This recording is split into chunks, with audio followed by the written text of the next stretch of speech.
رمضان کا اصل میں جو پروگرام ہے، میں پہلے ذرا تمہید نرس کر دوں، یہ ہم صرف واقف ہیں روزہ دن کا اور رات کو 1 گھنٹے کی تراویح. یہ بہت بڑا مغالطہ ہے، بہت بڑا مغالطہ ہے، بہت بڑا مغالطہ. روز اصل میں رمضان کا پروگرام کیا ہے؟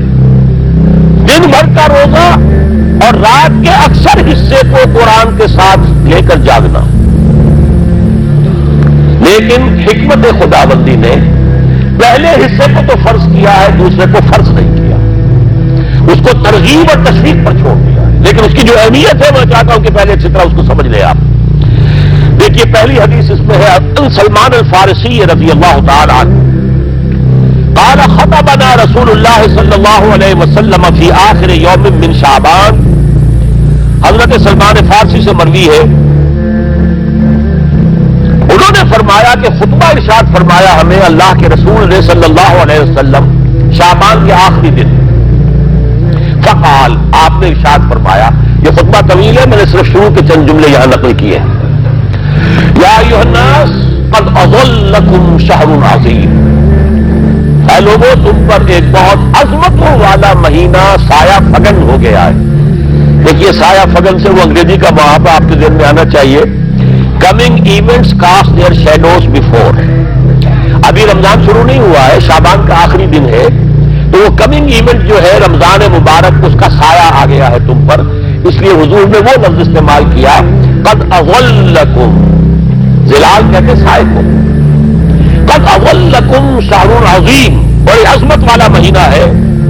شہر مبارک، بہت برکت والا مہینہ ہے. شہر فیہ لیلۃ خیر من الف شہر. اس میں ایک رات وہ بھی ہے، وہ مہینہ جس میں ایک رات وہ بھی ہے جو 1000 مہینوں سے افضل ہے. انا انزلناہ فی لیلۃ القدر وما ادراک ما لیلۃ القدر لیلۃ القدر خیر من الف شہر. اب جو اگلے 2 جملے ہیں وہ نوٹ کیجئے. جعل اللہ صیامہ فریضۃ وقیام لیلہ تطوعا. اللہ نے ٹھہرایا ہے، قرار دیا ہے اس کا روزہ رکھنا تو فرض کے درجے، اور اس کی رات کا قیام تطوع کے درجے میں اپنی مرضی پر، اپنی خواہش پر، نفل کے طور پر یہ تم پر لکھ دیا گیا ہے. لکھا تو گیا ہے، جعلہ تو ہے. مجہول کا جو پہلا مفعول ہے وہ کیا ہے؟ جعلہ کا. مجہول اول کیا ہے؟ دن کا روزہ. اور مجہول ثانی کیا ہے؟ قیام لیلہ، رات کو کھڑا رہنا. اب یہ رات کا کھڑا رہنا اس کی کتنی مقدار ہوگی؟ کہاں سے معلوم کریں گے؟ قرآن سے. جب یہ لفظ آیا ہے سورہ مزمل میں، یا ایھا المزمل قم اللیل الا قلیلا نصفہ او انقص منہ قلیلا او زد علیہ ورتل القرآن ترتیلا. یہ معنی ہے اے لحاظ کمبل میں لپٹ کر لیٹنے والے، کھڑے رہا کرو رات کو سوائے اس کے تھوڑے سے حصے کے، یعنی آدھی رات یا اس میں تھوڑا سا کم کر لو، جسے پھر کہا مفسرین نے 1/3 رات کم سے کم. اور زد علیہ، یا آدھی پر بھی کچھ زیادہ کرو، یہ 2/3 رات ہو گیا. ورتل القرآن ترتیلا، اور قرآن کو اتارا کرو تھوڑا تھوڑا تھوڑا. یہ ترتیل، تفریل، تنزیل. جیسے قرآن تھوڑا تھوڑا محمد پر نازل ہوا صلی اللہ علیہ وسلم، ایسے ہی تھوڑا تھوڑا تھوڑا قرآن اپنے اندر اتارو. ہیمر اٹ ڈاؤن، اپنے ذہنوں میں اتارو، اپنے قلب میں اتارو. اس کے لیے رات کو کھڑے رہو. اور قیام اللیل کم سے کم 3/4 شب کے اوپر اطلاق ہوگا، اس سے کم پر تو اطلاق ہے ہی نہیں. اگلی حدیث پڑھیے. اور یہ ہے جو عام طور پر ہر مسجد میں بھی آج کل خوب یہ گونج رہی ہوگی حدیث بیان ہوتی ہے، اس لیے کہ بخاری اور مسلم دونوں میں موجود ہے، متفق علیہ روایت ہے. اس سے اونچا تو درجہ سند کے اعتبار سے تو حدیث کا کوئی اور درجہ اس سے اونچا ہے نہیں. عن ابی ہریرہ رضی اللہ عنہ قال قال رسول اللہ صلی اللہ علیہ وسلم. حضرت ابو ہریرہ سے روایت ہے، آپ نے فرمایا کہ حضور نے ارشاد فرمایا من صام رمضان ایمانا واحتسابا غفر له ما تقدم من ذنبه. جس نے روزہ رکھا رمضان مبارک کے دوران اللہ پر یقین رکھتے ہوئے اور اس سے اجر و ثواب کے حاصل ہونے کی امید میں، اس کے تمام پچھلے گناہ معاف ہو جاتے ہیں. ومن قام رمضان ایمانا واحتسابا غفر له ما تقدم من ذنبه، اور جو کھڑا رہا رمضان کے دوران، کھڑا رہا ہے، جیسے ساما، میں نے شروع میں آپ سے عرض کر دیا تھا، یہ مصدر ساما یصوم صومن، قام یقوم قیاما، ومن قام رمضان، جو کھڑا رہا رمضان کے دوران، پورے رمضان کے دوران کھڑا رہا، ایمان و احتساب کی شرط پھر وہی ہے، غفر له ما تقدم من ذنبه، وہی اجر اس کا بھی ہے۔ ومن قام لیلۃ القدر ایمانا واحتسابا غفر له ما تقدم من ذنبه، اور جو خاص طور پر لیلۃ القدر میں کھڑا رہا ایمان اور احتساب کے ساتھ، اس کے بھی پچھلے گناہ معاف ہو گئے۔ اب یہ قامہ اور ساما جیسے آ رہا ہے ایک دوسرے کے ساتھ پیرلل ہو کر، اس کو نوٹ کر لیں۔ من ساما رمضان من قام رمضان، کیا یہ 1 گھنٹے کی تراویح جو ہے اس پر پوری اترتی ہے کہ نسبت خاک رہا عالم پاک کوئی اس میں ریشو پروپورشن جڑتی نہیں؟ اگلی حدیث بھی پڑھ لیجیے۔ یہ وہی آگے عبداللہ ابن عمرو بن العاص رضی اللہ تعالی عنہما، جن کے بارے میں میں نے عرض کیا تھا، بہت ہی زاہد منش، بہت عابد، ہر روز روزہ اور پوری رات نماز پڑھتے تھے، وہ راوی ہیں اس کے۔ عن عبداللہ ابن عمرو رضی اللہ عنہما ان رسول اللہ صلی اللہ علیہ وسلم قال الصیام والقرآن یشفعان للعبد،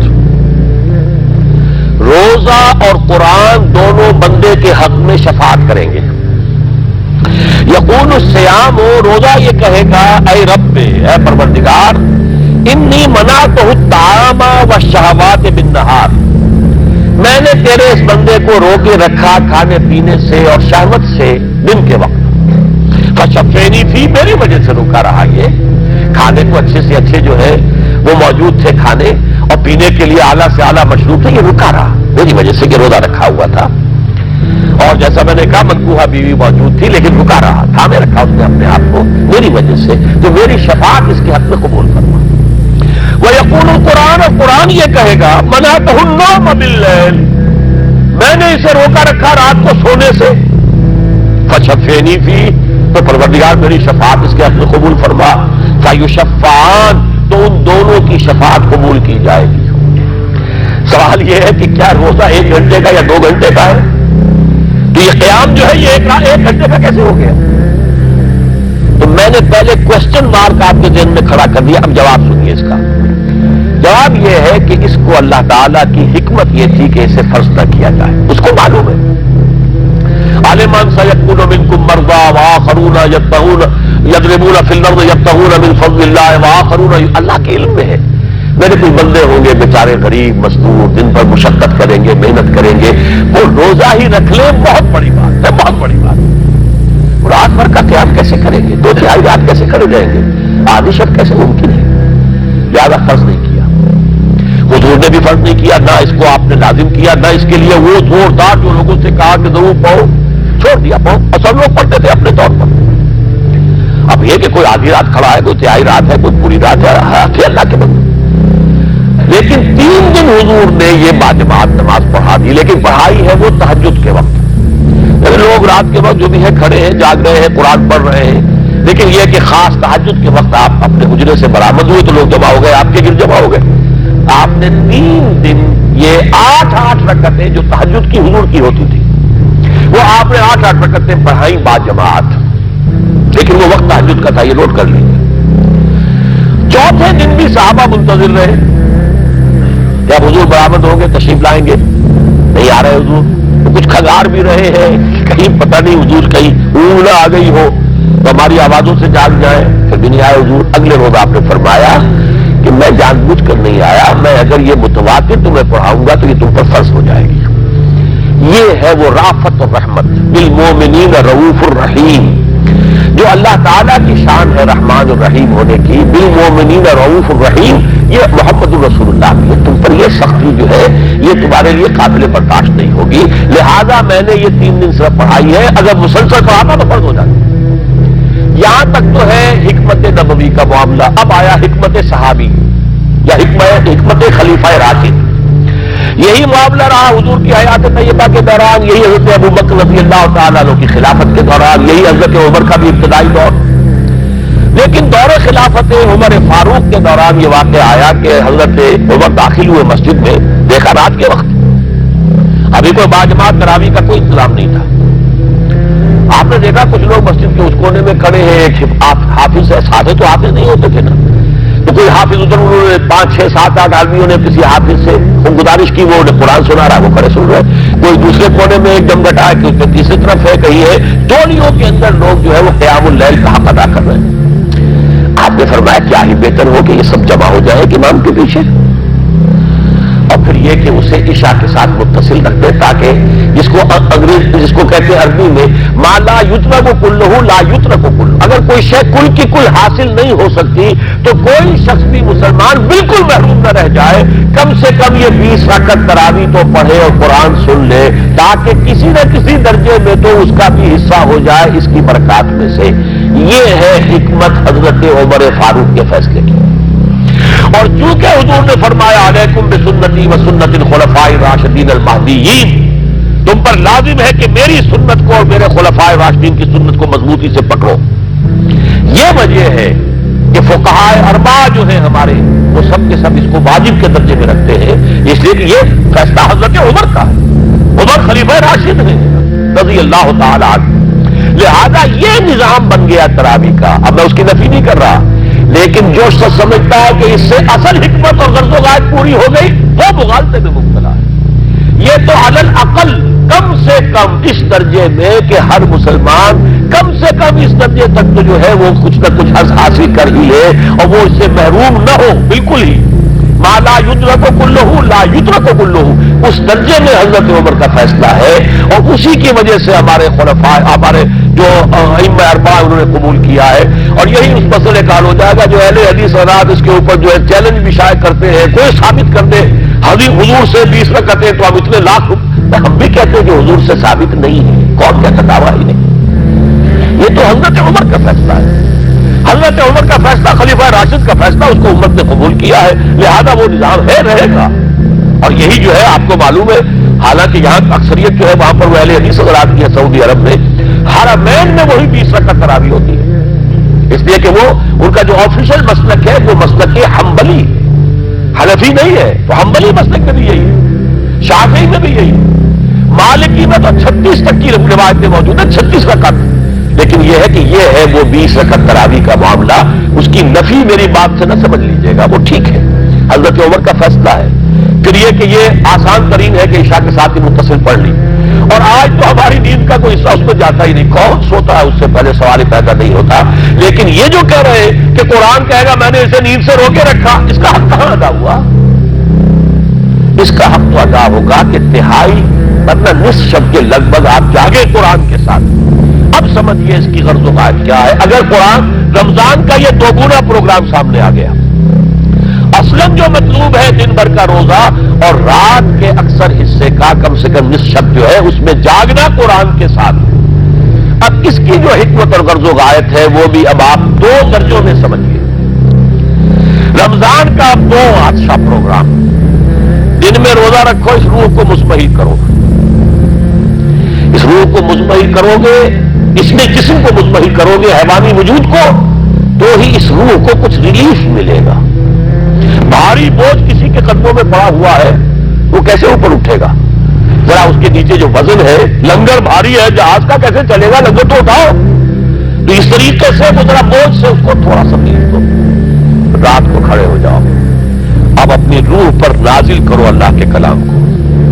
تیرے ضمیر پہ جب تک نہ ہو نزول کتاب, گرا کشا ہے نہ راضی نہ صاحب کشاف. اب یہ پھوار پڑ رہی ہے تمہارے اوپر, تمہارے اندر اس کو جذب ہونا چاہیے. اس سے کیا ہوگا؟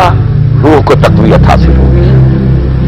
اس کو مثال سے پہلے سمجھا دوں, کوئی شخص پیاس سے مر رہا تھا, اس درجہ پیاسا تھا کہ اس کے اوپر بے ہوشی بھی طاری ہو گئی.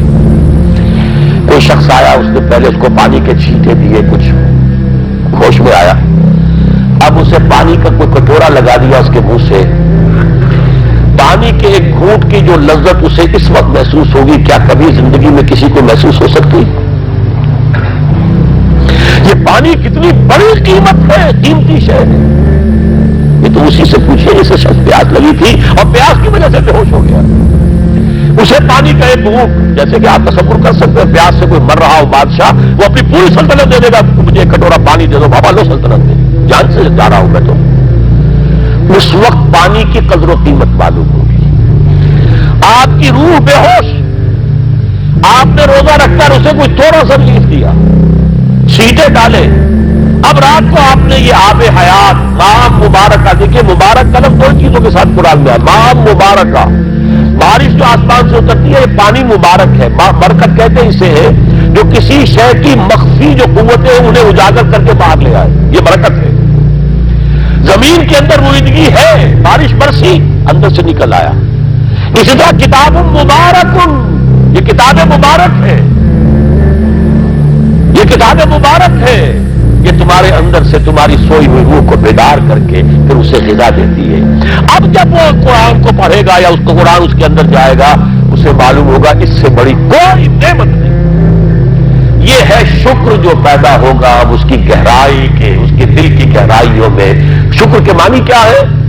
احسان کی قدر شناسی۔ شکر کو امام راغب نے 3 مرحلوں میں بیان کیا ہے۔ شکر بالقلب، پہلے تو آپ کو معلوم ہو جو نعمت کسی نے دی ہے کتنی بڑی ہے، یہ احساس نہیں ہے کسی بچے کے ہاتھ پہ آپ نے ہیرا رکھ دیا، مجھے کیا پتا یہ ہیرا ہے یا یہ کوئی کانچ کا ٹکڑا ہے، تو کیا کرے گا اس کی قدر؟ بلکہ ٹافی دیں گے تو وہ سمجھے گا کہ یہ زیادہ اچھی چیز نہیں ہے، مجھے اس پتھر کا میں نے کیا کرنا ہے، اس لیے اسے معلوم ہی نہیں کہ یہ ہیرا ہے۔ جب تک کسی نعمت کی قدر و قیمت کا احساس نہ ہو، اس کے متناسب پروپورشنل شکر آپ کر ہی نہیں سکتے۔ پھر آپ کو زبان سے شکر ادا کرنا ہے، الحمدللہ الذی انزل علی عبدہ الکتاب، زبان سے شکر ادا کیجیے۔ پھر اس کا شکر کا حق ادا کرنا ہے، اس نعمت کو استعمال کرنا ہے۔ اگر نعمت لا کے رکھ دی تو بھی یہ ناشکری ہے۔ کسی بچے کو لا کر کسی اس کے والد نے کتاب دی بڑی عمدہ، اور وہ بڑا مہذب بچہ ہے، تھینکس ڈیڈ یا ڈیڈی، اس نے شکریہ ادا کر لیا، پھر کتاب لا کے جو رکھی کبھی کھول کے دیکھا ہی نہیں، تو ناشکری کر رہا ہے یا شکر کر رہا ہے؟ زبان سے تو شکر ادا کیا تھا تو ناشکری کر رہا ہے، ناقدری کر رہا ہے، اس کو پڑھا ہی نہیں۔ قرآن کا شکر کیا ہوگا؟ وہ میرا کتابچہ جو ہے مسلمانوں پر قرآن مجید کے حقوق، اگر وہ سمجھیں گے جو کہ میری اس پوری دعوت قرآنی کی جڑ اور بنیاد، 2 چھوٹے چھوٹے کتاب تھے، ایک 67 میں لکھا تھا اسلام کی نشر ثانیہ کرنے کا اصل کام، یہ اسلام کی ریوائول کیسے ہوگی، اس کی شرط لازم کیا ہے، اصل کام کیا ہے۔ ہم نعرے لگانے پر آ گئے ہیں، جلوس نکالنے پر آ گئے ہیں، ہم یہ کر رہے ہیں، ہم وہ کر رہے ہیں، تلواریں بھی اٹھا لی ہیں، گولیاں بھی کھا رہے ہیں، جانے بھی دے رہے ہیں، اصل کام نہیں کر رہے۔ وہ اصل کام کیا ہے؟ یہ سن 67 کی میری تحریر ہے، اسلام کی نشر ثانیہ کرنے کا اصل کام۔ اور پھر سن 68 کی میری 2 تقریریں تھی جب میں نے جمعے کا خود خطاب کیا تھا مسجد خضرہ سبن آباد میں، مسلمانوں پر قرآن مجید کے حقوق۔ اس کو مانو جیسے کہ ماننے کا حق ہے، اس کو پڑھو جیسے کہ پڑھنے کا حق ہے، اس کو سمجھو جیسے کہ سمجھنے کا حق ہے، اس پر عمل کرو جیسے کہ عمل کا حق ہے، اور اسے 4 دانگے عالم میں پھیلاؤ۔ یہ تمہارے پاس امانت ہے محمد رسول اللہ صلی اللہ علیہ وسلم کی، بلغوا عنی ولو آیۃ، پہنچاؤ میری جانب سے ایک ہی آیت پہنچاؤ۔ کس نے فرمایا؟ محمد رسول اللہ نے۔ مفشو ہو، عام کرو، اسے پھیلاؤ۔ 5 حقوق ہیں مسلمان پر، لیکن یہ سارے حقوق کب ادا ہوں گے؟ جب قرآن کی نعمت کی قدر ہو جائے گی، معلوم ہو کہ یہ کوہ نور ہیرا ہے، یہ کوئی کانچ کا ٹکڑا نہیں ہے، کوہ نور ہیرا ہے، تب معلوم ہوگا اس کی کتنی حفاظت آپ کریں گے، جس نے دیا ہے اس کا کتنا شکر ادا کریں گے، پھر یہ کہ اسے کیسے سنبھال کر رکھیں گے۔ لیکن یہ کہ اگر قرآن کا شکر ہی نہیں ہے، قرآن کی قدرتی نعمت کا احساس ہی نہیں، ہوا خیر مما یجمعون، یا ایھا الناس قد جاءتکم موعظۃ من ربکم وشفاء لما فی الصدور وہدی وبشریٰ للمؤمنین، ہدی ورحمۃ للمؤمنین، قل بفضل اللہ وبرحمتہ فبذلک فلیفرحوا هو خیر مما یجمعون۔ دنیا میں انسان جو کچھ جمع کرتا ہے، جائیداد، مال، دولت، ہیرے جواہرات، زیورات، اور کوئی اینٹیکس، کوئی جو ہے وہ ڈیکوریشن پیسز، جو کچھ، ان سب سے زیادہ قیمتی شے یہ قرآن۔ لیکن اس کا احساس کب ہوگا؟ جب روح بیدار ہو جائے گی، جب وہ چکھے گی قرآن۔ جس کو میں کہا کرتا ہوں کہ ایمان حقیقی کیسے حاصل ہوتا ہے قرآن سے؟ جب قرآن کو سنتے ہوئے انسان جھوم جائے، اس کے اندر کوئی شے سمپیتھیٹک وائبریشن میں آ جائے، اسے کہے کہ ہاں یہی ہے، جہاں سے میں خود آیا ہوں وہیں سے یہ کلام آیا، جہاں سے میری روح آئی ہے وہیں سے یہ کلام آیا، اب یقین پیدا ہوا۔ اس کو اقبال نے کہا ہے باطنی تجربہ۔ ایک تجربہ وہ ہے جو ہم دیکھ رہے ہیں آنکھوں سے، سن رہے ہیں کانوں سے، چھو رہے ہیں اپنے ہاتھ سے، سونگھ رہے ہیں ناک سے، اور ٹیسٹ کر رہے ہیں اپنے جو ٹیسٹ بڈز ہیں منہ کے، یہ ہمارا ایکسٹرنل ایکسپیرینس ہے۔ لیکن ایک انٹرنل ایکسپیرینس ہے۔ ساری جو بحث اٹھائی ہے علامہ اقبال نے ریکنسٹرکشن پر، اس کا بنیادی نقطہ یہ ہے کہ انٹرنل ایکسپیرینس بھی اس ایکسٹرنل ایکسپیرینس کی طرح بلکہ اس سے زیادہ بڑھ کر قابل اعتماد ہے۔ یہ ہے انٹرنل ایکسپیرینس۔ لعلکم تشکرون، تو یہ تو پہلی منزل طے ہوئی ہے ابھی صوم رمضان، صیام و قیام رمضان کا پہلا حاصل کیا ہوگا؟ وَلَعَلَّكُمْ تَشْكُرُونَ، تاکہ تم اس قرآن کی عظمت سے واقف ہو جاؤ، تاکہ تمہیں اس پر اس کی جو وقت ہے، قدر و قیمت ہے، اس کا انکشاف ہو جائے۔ اب اگلا مرحلہ آئے گا۔ اب یہ روح کچھ توانا ہو کر، کچھ ہوش میں آ کر کدھر اس کی توجہ ہوگی؟ کل شیء یرجع الی اصلہ، ہر شے اپنی اصل جڑ کی طرف رجوع کرتی ہے۔ ہمارا حیوانی وجود زمین کی طرف جاتا ہے۔ یہ سورہ اعراف میں جو کہا بلعام بن باورہ کے بارے میں، وَلَكِنَّهُ أَخْلَدَ إِلَى الْأَرْضِ، زمینی خواہشات ہی کے چکر میں آپ ہیں تو گویا کہ ہر زمین میں دسے جا رہے ہیں۔ روح بیدار ہوگی تو کدھر متوجہ ہوگی؟ اپنے مرکز کی طرف مائل پرواز کا حسن۔ بڑا پیارا مصرع ہے، اگلا مصرع میں نہیں پڑھتا، لیکن یہ کہ یہ اپنے مرکز کی طرف، اپنے منبع اور سرچشمے کی طرف، کہاں سے آئی یہ روح؟ امر ربی، کہ ادھر متوجہ۔ ہم پڑھا کرتے تھے اپنے ہائی اسکول کے زمانے میں، تو جو صبح پریئرز ہوتی تھی اس میں خاص نظم تھی، مجھے یہ معلوم نہیں شاعر کون ہے۔ مجھ کو ہے تیری جستجو، مجھ کو تیری تلاش ہے، خالق میرے کہاں ہے تو، مجھ کو تیری تلاش ہے۔ اب آپ دیکھیے پورے مذاہب کی تاریخ میں انسان کہاں کہاں گیا ہے خدا کو ڈھونڈنے کے لیے۔ کوئی برف پوش چوٹیوں کے اوپر جو ہے تپسیا میں لگا ہوا ہے، کیوں؟ رب کا قرب حاصل کرنے کے لیے نا، پرماتما سے لو لگانے کے لیے۔ وہ غاروں میں ہے، تپسیا ریاضتیں کر رہا ہے، وہ صحراؤں میں گیا ہے، گوتم بدھ کہاں کہاں گیا ہے، کہاں کہاں گیا ہے، کچھ آپ کو اندازہ ہی نہیں۔ انسان اس کے اندر کوئی شے ہے جو کسی کو تلاش کر رہے ہیں۔ میرے اندر ہی وہ شے بھی ہے جو مجھ سے کہتی ہے کہ کچھ کھانا ڈالو اس منہ کے اندر، اس پیٹ میں ڈال ہے، وہ بھی میرے اندر شے ہے۔ ان لنفسک علیک حقا، یقیناً تمہارے نفس کا بھی تم پر حق ہے۔ میرے اندر ہی کوئی شے ہے جو کچھ اور شے چاہتی ہے، کچھ اور چیز کی متلاشی ہے، وہ کسی اور شے کے عشق میں ہے۔ یہ دوسری بات ہے، اسے ہم نے سلا رکھا ہے، لوریاں دے دے کے تھپک تھپک کر ہم تو اپنے جسم کی طرف متوجہ ہیں، لہذا ہمیں وہ پیاس محسوس ہی نہیں ہوتی کہ یہ بھی واقعی میرے اندر تو پیاس ہے۔ روح بیدار ہوگی تو وہ پیاس جو اس کے اندر اب پیدا ہوئی ہے وہ کدھر متوجہ ہوگی؟ اپنے پروردگار کی طرف۔ یہ ربط ہے اگلی آیت کا، آپ پڑھیے، وَإِذَا سَأَلَكَ عِبَادِي عَنِّي فَإِنِّي قَرِيبٌ۔ جب یہ روح بیدار ہو کر اپنے مرکز کی طرف متوجہ ہوگی، اپنے منبع اور سرچشمے کی طرف متوجہ ہوگی، اپنے مبدا کی طرف متوجہ ہوگی، تو اے میرے نبی صلی اللہ علیہ وسلم، جب میرے بندے آپ سے میرے بارے میں پوچھیں، فَإِنِّي قَرِيبٌ، انہیں بتا دیجئے میں قریب ہی ہوں، کہیں دور نہیں، اس کی رگے جہاں سے بھی زیادہ قریب ہے۔ ہم قریب ہیں، جب چاہو ہمیں پکارو، جب چاہو دعا کرو، جب چاہو کامیابی حاصل کر لو۔ ہم تو مائل میں کرم ہے، کوئی سائل ہی نہیں۔ ہم تو ہر روز رات کے آخری گھڑیوں میں سمائے دنیا تک نزول فرماتے ہیں، اور ہماری طرف سے پکارنے والا پکارتا ہے، حل من مستغفر فاغفر لہ، ہے کوئی استغفار کرنے والا کہ میں اسے بخش دوں، ہے کوئی مانگنے والا، حل من سائل فاعطیہ، ہے کوئی مانگنے والا جسے میں دوں۔ تم سوئے ہوتے ہو، ہم تو غافل نہیں، تم غافل، متوجہ تو ہو، آؤ تو صحیح ہماری طرف۔ حدیث قدسی میں آیا ہے میرا بندہ میری طرف چل کر آتا ہے میں دوڑ کر آتا ہوں، وہ بارش بڑھاتا ہے میں ہاتھ بڑھاتا ہوں، میرا بندہ میرا ذکر اپنے دل میں کرتا ہے میں اپنے جی میں اس کا ذکر کرتا ہوں، یاد کرتا ہوں اسے، اور میرا بندہ اگر کسی محفل میں میرا ذکر کرتا ہے میں اس سے بہت اعلیٰ محفل میں اس کا ذکر کرتا ہوں، بلا اعلیٰ کی محفل میں ذکر کرتا ہوں۔ یہ حدیث کے الفاظ ہے کہ نہیں؟ تو تم غافل ہو بھائی ہم سے، ہم تو غافل نہیں۔ اغیب و اللطائف لا یغیب وارجوہ رجال لا یخیب، میں غائب ہو جاتا ہوں وہ تو غائب ہونے والی ہستی ہی نہیں ہے، ہر آن موجود، وہ معکم اینما کنتم وَإِذَا سَأَلَكَ عِبَادِي عَنِّي فَإِنِّي قَرِيبٌ أُجِيبُ دَعْوَةَ الدَّاعِ إِذَا دَعَانِ فَلْيَسْتَجِيبُوا لِي۔ لیکن اب آئی بات اصل،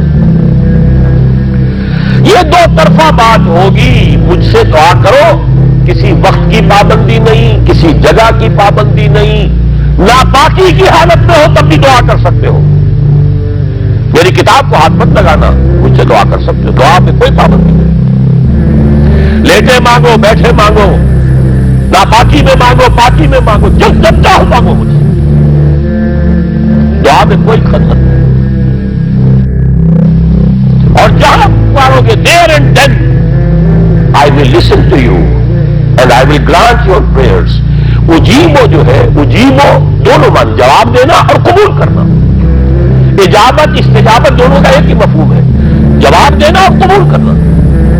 اجیبو دعوت الداعِ اذا دعان، میں تو ہر پکارنے والے کی پکار کو سنتا ہوں قبول کرتا ہوں جب بھی وہ مجھے پکارتا ہے، لیکن فلیستجیبوا لی، میرا بھی تو کہنا مانو، چاہیے کہ یہ بھی میرا کہنا مانے، مجھ سے محبت کرے، مجھ سے لو لگائے، میرے دین کے لیے اپنے آپ کو وقف کرے، ان صلاتی و نسکی و محیای و مماتی للہ رب العالمین، میرے باغیوں کے خلاف بغاوت کرے، میرے دین کا جھنڈا اونچا کرے، یہ سارے احکام ہے کہ یہ قرآن میں، قاتلوہم، جیسا کہ میں نے آپ کو بتایا اگلے ہی رکوع میں قتال کا حکم آ رہا ہے، اور وہ گھوڑوں کو روزہ رکھواتے تھے، بتا دیا یہ روزہ تمہیں کس لیے رکھوایا جا رہا ہے، اگلے ہی رکوع کے اندر حکم ہے، قاتلوا فی سبیل اللہ الذین یقاتلونکم وقاتلوہم حتی لا تکون فتنۃ ویکون الدین للہ، اللہ کے لیے دین ہو جائے، پورا کا پورا نظام اللہ کے تابع آ جائے، اس کے لیے پہلے دعوت دو، محنت کرو، جد و جہد کرو، اس دعوت کے نتیجے میں جمعیت فراہم کرو، جب جمعیت اتنی ہو جائے کہ پھر اس باطل نظام کے خلاف بغاوت کر سکو تو کرو بغاوت، اگر باطل نظام کے خلاف بغاوت نہیں کرتے ہو تو پھر ہم سے بغاوت ہے تمہاری، پہلے ذہنی بغاوت ہے، آپ ڈس اون کیجئے ذہنی اعتبار سے، نفسیاتی اعتبار سے، میں اس نظام کو نہیں اون کرتا، ریکنسائل نہ کیجئے اس کے ساتھ، کوئی تعاون نہ کیجئے اس کے ساتھ، کوئی چاچی اور ملازمت نہ کیجئے اس کی، تن من دھن لگائیے اس نظام کو بدلنے کے لیے، چاہے ابھی وہ دعوت کے مرحلے میں ہے، لوگوں کو تیار کیا جا رہا ہے، تربیت دی جا رہی ہے، تزکیہ کیا جا رہا ہے، لیکن ہدف کیا ہے؟ تاکہ اللہ کا دین غالب۔ فَلْيَسْتَجِيبُوا لِي، میرا بھی تو کہنا سنے اور مانے، میں جہاد کا حکم دیتا ہوں تو جہاد کریں، میں اقامت دین کا حکم دیتا ہوں اقیم الدین تو اس کے لیے کھڑے ہو جائیں، میں قتال کا حکم دوں تو قتال کریں،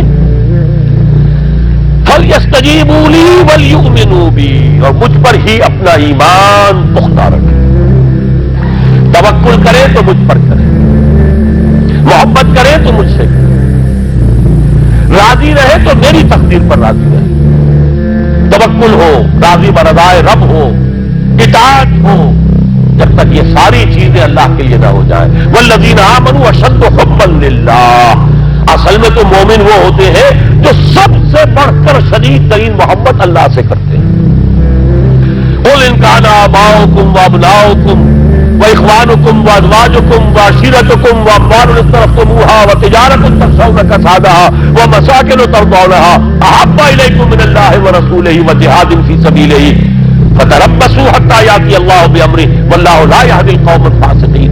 اے نبی ان سے کہہ دیجئے اگر تمہیں اپنے باپ، اپنے بیٹے، اپنے بھائی، اپنے اسپاؤسز، بیوی کے لیے شوہر، شوہر کے لیے بیوی، اور رشتے دار، اور تمہارے وہ مال جو تم نے بڑی محنت سے جمع کیے ہیں، تمہارے وہ کاروبار جن کا تمہیں اندیشہ ہوتا ہے کہ کساد بازاری نہ ہو جائے، کہیں پر جو ہے ریسیشن نہ آ جائے، اور تمہارے وہ مکان اور محلات جو تم نے بنائے ہیں، اگر یہ 8 چیزیں محبوب تر ہیں اللہ سے اور اس کے رسول سے اور اس کی راہ میں جنگ کرنے سے، جہاد سے، تو جاؤ دفاع ہو جاؤ، بیٹھو وہاں جہاں تک کہ ہم اپنا فیصلہ سنا دیں. اور اللہ ایسے فاسقوں کو، ایسے ناہنجاروں کو ہدایت نہیں دیتا. یہ ہے قرآن آیت نمبر 24 سورہ توبہ. فَلْيَسْتَجِيبُوا لِي وَلْيُؤْمِنُوا بِي لَعَلَّهُمْ يَرْشُدُونَ. اب وہ لفظ آ گیا رشد. دیکھیے پہلے آیا تھا لعلکم تتقون. روزہ، مجرد روزہ تقویٰ پیدا کر دے گا، ضبط نفس. اور ضبط نفس بھی وہ جو حکم خداوندی کا تابع ہے. یہ روزے کی ریاضت ہے، روزے کی ریاضت کا حاصل. رمضان کے روزے کے ساتھ قیام اللیل کا دو گنا پروگرام، دن میں روزہ، رات کا قیام قرآن کے ساتھ. اس کا پہلا نتیجہ کیا ہے؟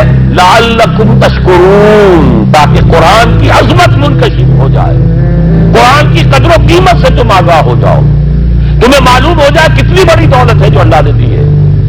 اور آخری بات یہ، جب تمہاری روح بیدار ہو جائے گی اپنے مالک کے ساتھ ہم کلام ہوگی. اسی کا نام دعا ہے.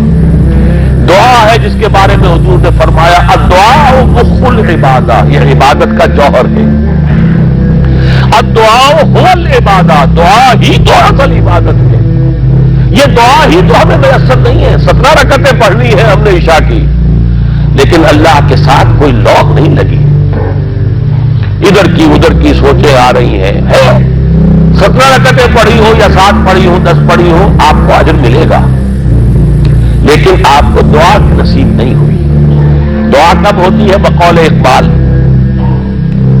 یہ جو میرے اندر ہے فائنائٹ ایگو، انائے صغیر، انا میں، یہ چھوٹی سی انا ہے. اس انائے کبیر، اس انائے کبیر کے لیے سب سے بڑی جو مظہر آیت ہے قرآن مجید میں وہ سورہ طٰہٰ، اننی انا اللہ لا الہ الا انا، میں ہوں وہ اللہ جس کے سوا کوئی نہ. اننی انا اللہ لا الہ الا انا، یہ ہے فاعبدنی واقم الصلاۃ لذکری. یہ انائے کبیر ہے، انفائنائٹ ایگو، اللہ انا اللہ، بگ انا. اور یہ چھوٹی سی انا ہے، انا میں. جب یہ انائے صغیر انائے کبیر کے روبرو آتی ہے ہم کلام ہوتی ہے. یہ ہے دعا. اگر یہ جاگی ہی نہیں، بیدار ہوئی نہیں، ہم کلام ہوئی نہیں، تو دعا تو حاصل نہیں ہوئی. مخ عبادت جو ہے، جوہر عبادت کا حاصل نہیں ہوا. ہاں ایک شکل ہے عبادت کی، مراسم عبودیت ہے، یہ اشکال ہے. رہ گئی رسم ادا روح بلالی نہ رہی، فلسفہ رہ گیا تلقین غزالی نہ رہی. ایک شکل ہے، تم نے کر لی، اجر ملے گا. آخر وقت نکالا ہے، آپ اللہ کے سامنے کھڑے ہوئے ہیں، اجر سے محنت کا جو اجرت وہ دے گا، لازماً اس پر بھی دے گا. لیکن حقیقت صلاۃ کوئی اور شے ہے.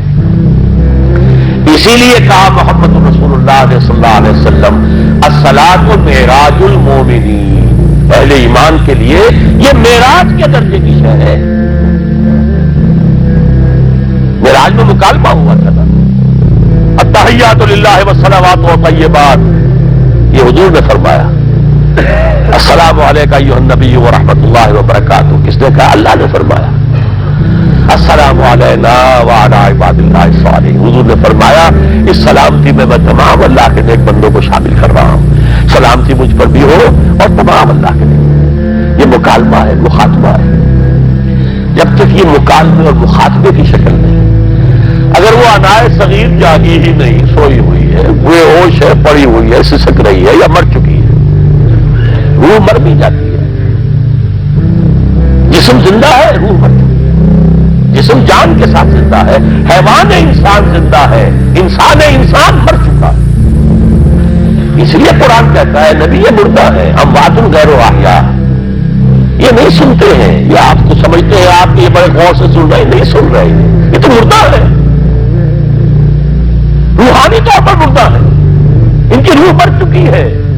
یہ تو حیوان رہ گیا زندہ صرف. یہ چلتے پھرتے مقبرے ہیں، یہ چلتے پھرتے تعزیے ہیں، اس کے سوا کچھ نہیں.